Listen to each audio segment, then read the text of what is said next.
and thank you so much for joining me here on So Stitch Checks.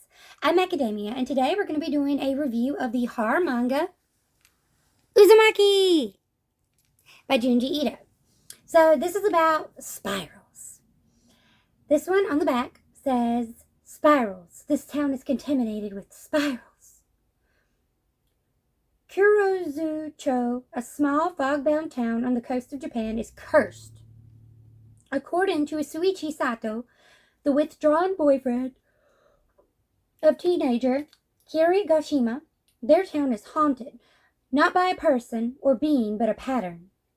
Uzumaki, the spiral, the hypnotic secret shape of the world. This bizarre masterpiece of horror manga is now available in a single volume. Fall into a whirlpool of terror. Yeah. So basically this story, which this edition has some beautiful color pages in the back and in the front. They just kind of collage some of the scenes from the book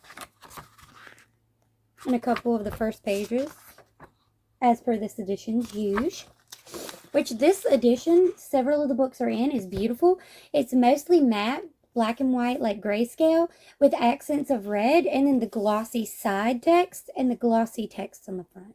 And I find this to be just a beautiful, like, piece. And this is a thick boy, you can see. Like, look how, this is as big as, like, this portion of my hand. But overall, I find this to be a beautiful edition.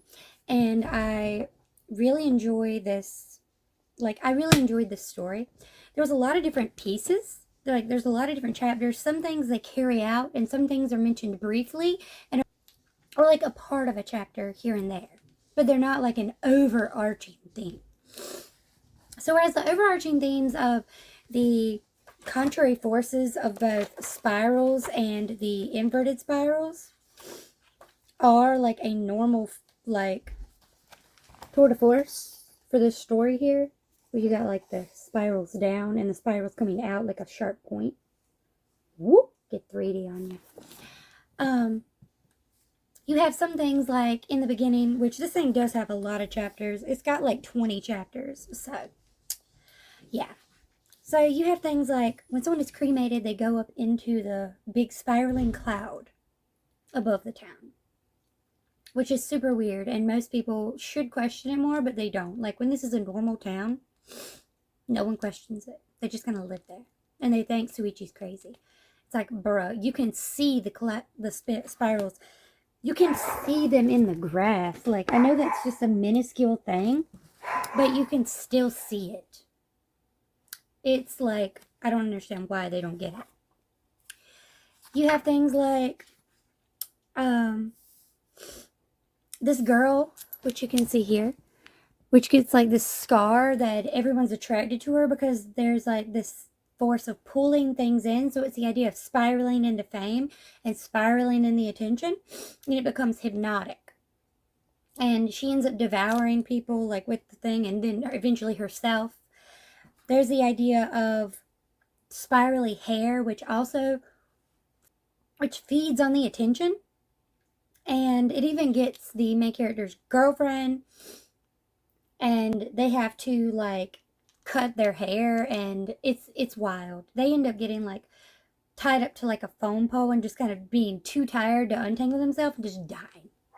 Which overall, this story has been translated into a live action that is incredible. Like, it's absolutely beautiful. You can watch it on Amazon Prime with subtitles if you're interested. I would recommend it. If I can figure out how to link it, I will link it in the description below. No, it's there. I will link my Amazon influencer link, which is a associate link thing. Basically, I get a small kickback at no extra cost to you to buy a lovely copy of this book. And I will link my outfit down below. Just as an added thing. Continuing on the book. The live-action movie is actually a way better translation of a work from Junji Ito than the anime, whereas the anime is kind of like not scary at all and like kind of gives you a headache if you try to binge it. The live-action, very on point. Like, just watching it, you kind of get a little spooked because even though it's like really creepy and weird, and shows off some of the wild stuff. Like, Shuichi's dad becomes obsessed with spirals and actually spirals himself into a, like, bucket. And it's, like, super freaking creepy. They also do that in the live action, and it is really, really well done.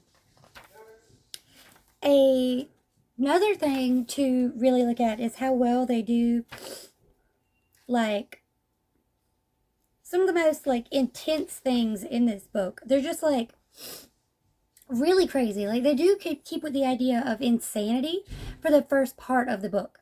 Things like the mother goes insane after the father spiral kills himself. And then the mom slowly goes insane and ends up, like, trying to spiral kill herself, which she justifiably goes insane because she sees in the spirals her husband who killed himself. She sees him in the sky. That's literally happening because when they are cremated, their smoke goes into the spiraling clouds above the place, which no one seems to question. And from there, they go into Dragonfly Pond, which is later briefly explored in the father of, how do you say her name? Kirie, where he's a pottery maker, and the pottery he uses is from Dragonfly Pond, and it creates, once it's put in the kiln, creates these warped faces. And you can hear in the kiln the voices of the people who've been cremated crying out for help, crying out in pain because they're being burned alive, asking for help. And it's like, okay, oh my God.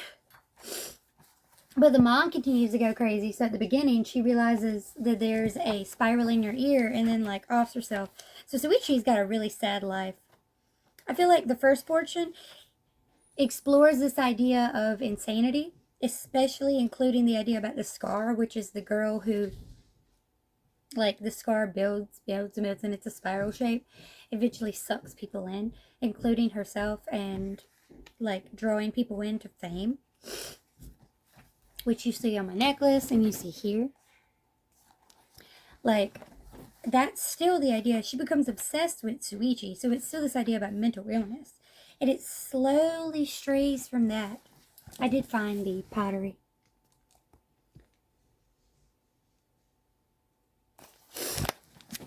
It is, like, a really strange story. The psychology with the embracing of, like, fame and flattery and the rejection of fame and flattery with the hair.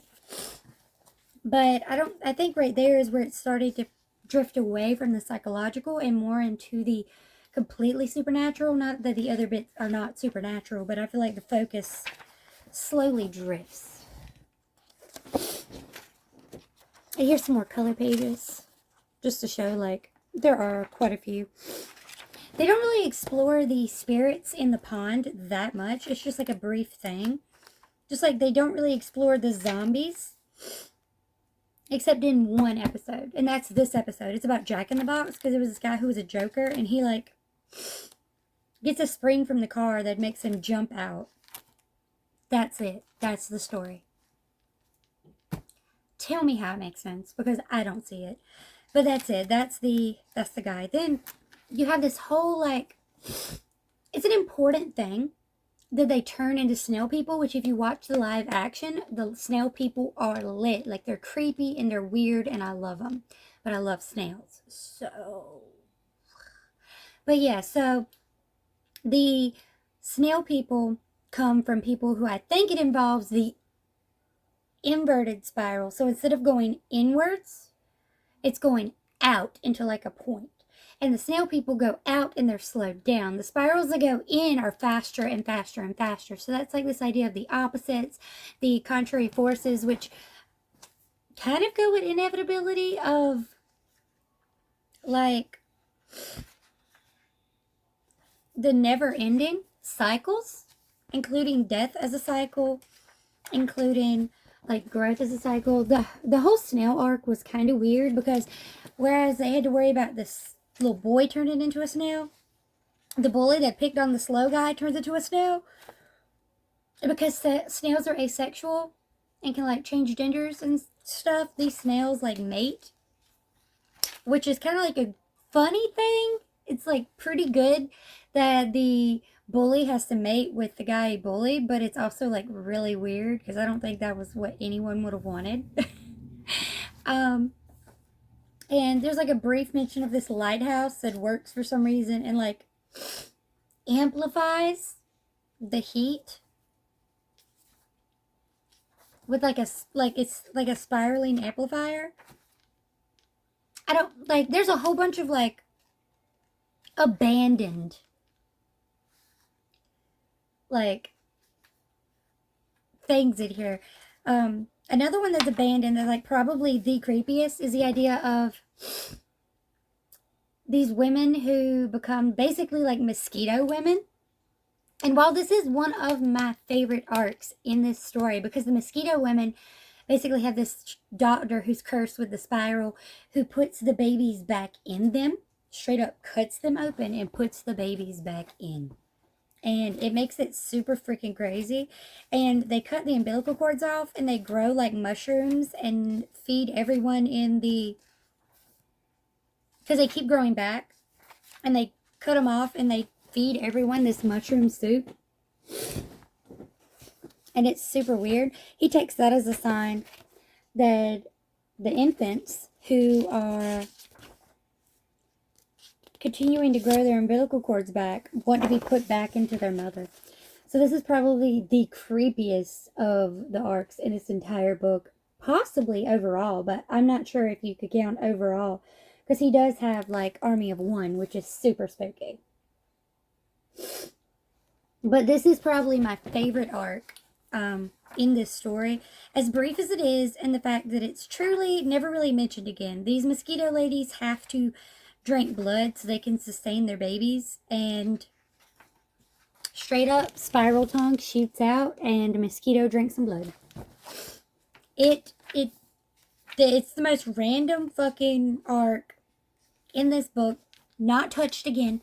They don't touch it again. The biggest part about this book is that after they, like, the world spirals out of control, they start getting to where you can't even speak outside, because if you speak outside, it'll cause a whirlpool, like tornado kind of thing, and just blow everything away.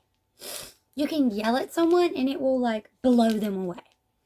People start using this to fly, and it becomes kind of like borderline Ramina and the Hellstar. You get a whole gang of kids that are just assholes and intentionally use it to bully everyone. And at this point, no one can leave the town. Like, you can't leave. It's physically not possible. The town just spirals you back in. It possesses the people to make them build these, like... So, like, there was these weird houses, right? They are called... I don't recall what they're called. It's on $3.95, so if I can find it, we can discuss it better. So it's one of the... Okay, so I found it.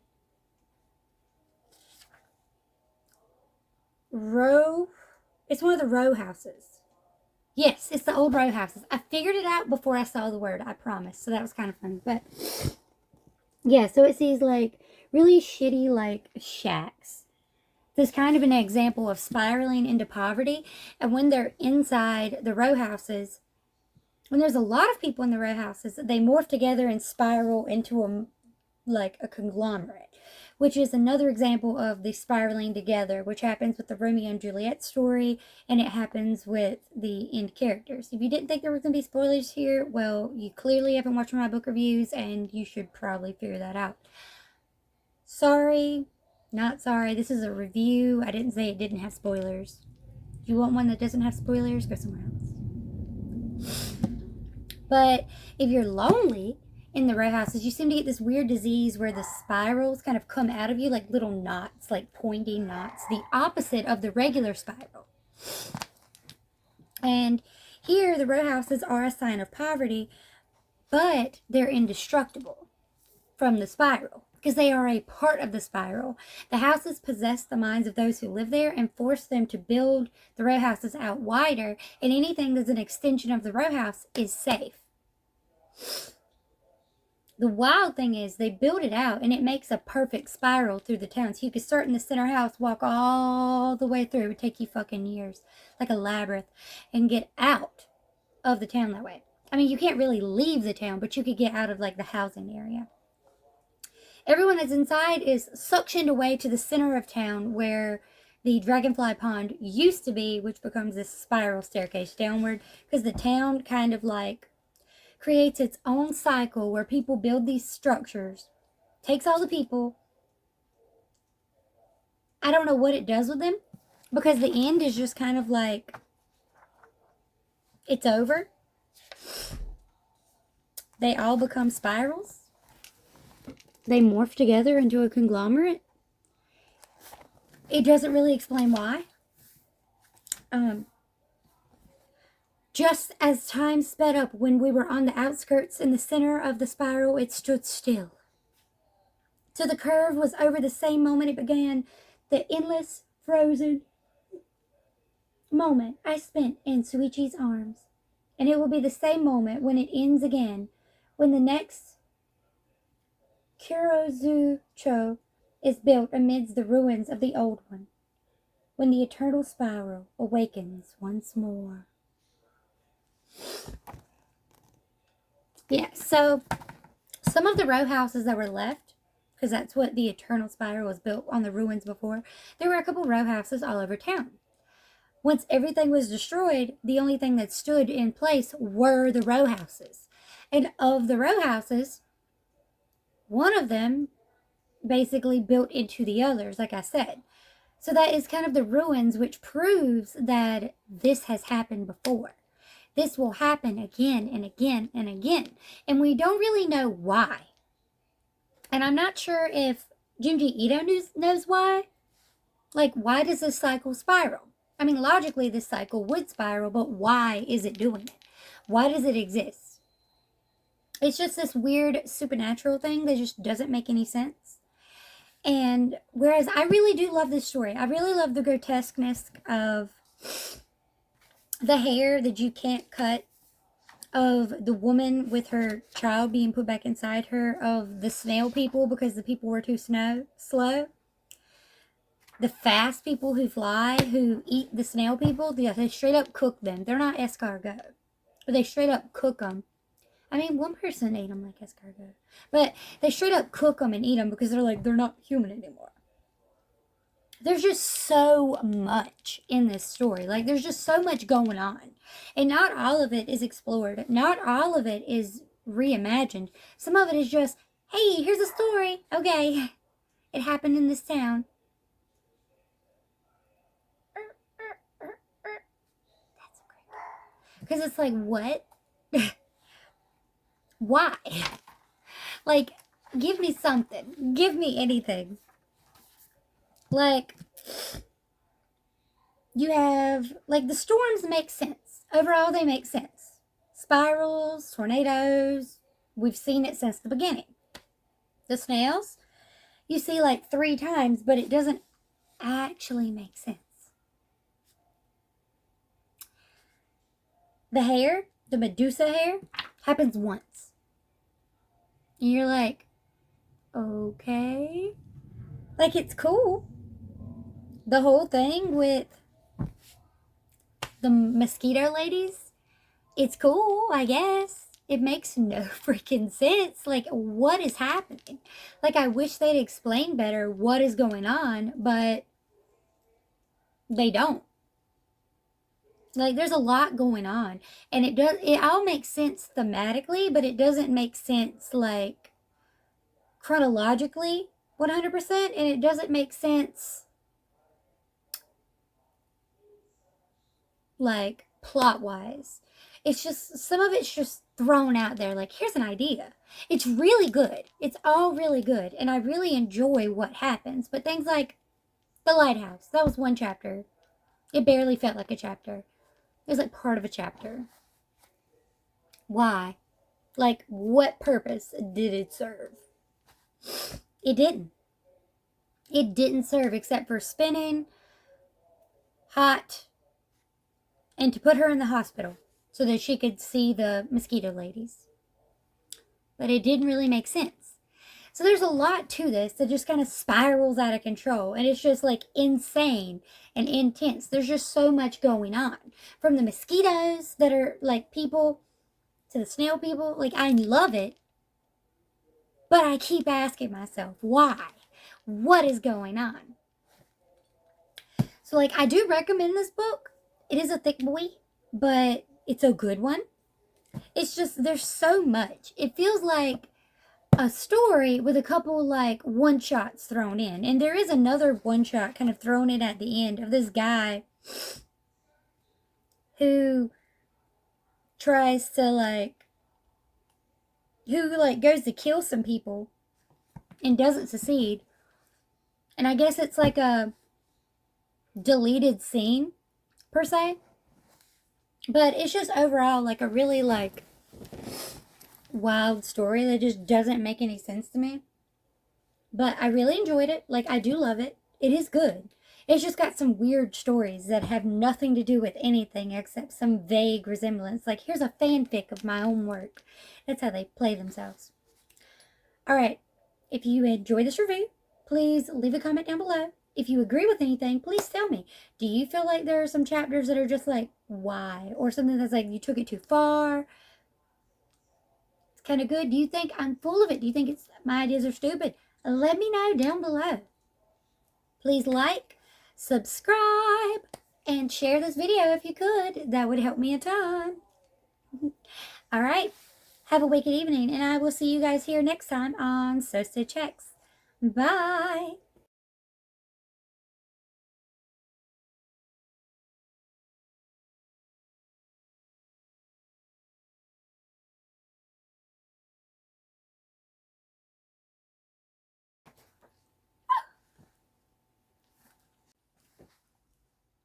Hello, and thank you so much for joining me here on So Stitch X. I'm Macadamia, and today I'm going to be doing a review. This is already to a great start. Of Uzumaki. Volume. Fall into a whirlpool of terror. Now, this edition is absolutely beautiful. And it has some cute little afterward stuff where they were trying to get into, like where the author talks about learning about spirals and getting obsessed with spirals. And it's just overall wild. So, the book itself talks about a lot of different things. Some things don't really get explored. Like, so in here you talk about some, or you read about some, like, spirits that were, like, as everyone, okay, so there's like this giant spiral that floats above the town, right? And you can see it kind of here. It's like that. It's in the fog and in the clouds.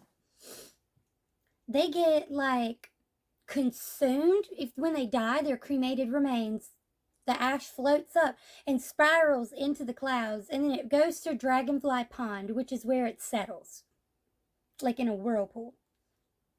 Because there's this, like, contrary force of both spirals and inverted spirals, so like pointy shapes, in the story. It's like this opposing force that is both present in the story and in the world. Like you can see here, a mix of in and out. In and out. And they even twist together. If you're too close to someone, sometimes you twist together into a odd shape. It's very interesting, personally. In here, they explore the, like, twisting together very rarely, but it does happen. Just like they don't really explore the spirit thing. Like, so the spirits of the cremated You know what? I don't